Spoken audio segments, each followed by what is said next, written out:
So that's going to take us into our game of the week. Yeah, and the game of the week was a fun one. It was insane. East Kentwood versus Troy.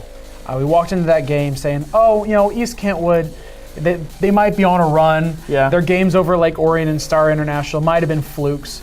But man, did they prove me wrong? Yeah. I think I got called out in chat about it too. Yeah, that was some fun. So in the beginning of the game, I think Cled tried to invade and had to blow his flash early. Yeah, Cled did a really good job of handling that Scion. Scion did a very good job of maintaining CS. Yeah. But man, he just got bullied in lane all game. Yeah.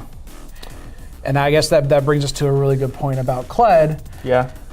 If you dismount him, you better kill him, because if not, he's going to remount, and then he's going to gain like 500 more HP, and then by then, all the work you've done is nothing. Yeah, and it's not like Troy didn't have a good mid laner that could have transitioned up. Yeah. They had a Zed. Zed's really good at bursting people. You have a little bit of CC with the Scion, and they could have taken down that Cled and kept him in check, but it must have been a lack of communication. Yeah, communication also a good point. Like, communication is also key. Communicating with your team through pings, voice, it really, really does make a difference in games. It leads me to wonder if they're doing everything from home, or if they have headsets on, if they're just using pings. And you can see a difference, like when you watch East Kentwood play, their communication was on point. They knew when to group up, they knew when to make the moves they had to, and that's how they snowballed and won. Yeah. There was also some good Orianna plays from East Kentwood's mid laner. Man, those ults were nasty. I think there was like a few 4-man ults from I think they were. I think they were 4-man ults. That was disgusting. I mean, that's just what happens when you have really good Orianna play. Yep. Orianna is nasty if you let her get ahead and she can ult at just the right time. It's crazy. Yeah, she also had some good targets to put her ball on. She could have put it on Clegg, could have put it on Sedge. So I think their team comp was overall better. Yeah.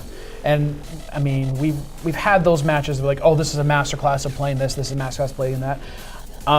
For me, as a support main, this was masterclass playing Galio. Yeah, Galio, like this season is really, really, really good. He's a little OP. Yeah, I was playing the other day. Stands in the bush, goes in, taunts you, and you're like dead. The thing is whenever I first started playing League, this might be aging myself a little bit, it was around season 3 or 4, and most of Galio play that I saw was mid lane. Yep, but then they reworked him. And now he's primarily just a support. Yeah. Yeah, so he finished 3-1-20, which shows that he had a lot of interaction, and every time that there was a big play, he was there. He had a lot of great, what's the word I'm looking for right now? He initiated a lot of really good plays. All right, I think towards the end of the game, once East Kent went to Baron, the Kha'Zix stole the Baron. That was also... The Kha'Zix did steal the Baron. Kha'Zix, fantastic job stealing the Baron, jumping in, getting that smite, getting the Baron taken down. But then we come back to communication, the rest of the team was still hanging around. Yep. And the Galio decided to get on top of 3 of the people, stun them, and then they lost 4 out of their 5 members. They could have turtled and come back. But. They could have, and which would have led to a very, very long game. Yeah. But I've seen it happen. I've seen those 15-minute games before where somebody is, they're behind the 8 ball and then they just come back and win because at some point gold doesn't matter. Yeah. Because everyone has their items. Once you get into the late game, those death timers really start to add up, and then once you get those picks with the vision we talked about earlier, it doesn't matter. You can be full build, have no towers, all towers. The enemy team dies, you're gonna end the game. Yeah, and that's exactly what EK did in this situation. EK did a fantastic job. I was proven wrong. They're honestly probably a dark horse favorite to win their division, or at least go in the playoffs and make a deep run. Yeah, after looking at their game, I'm a fan.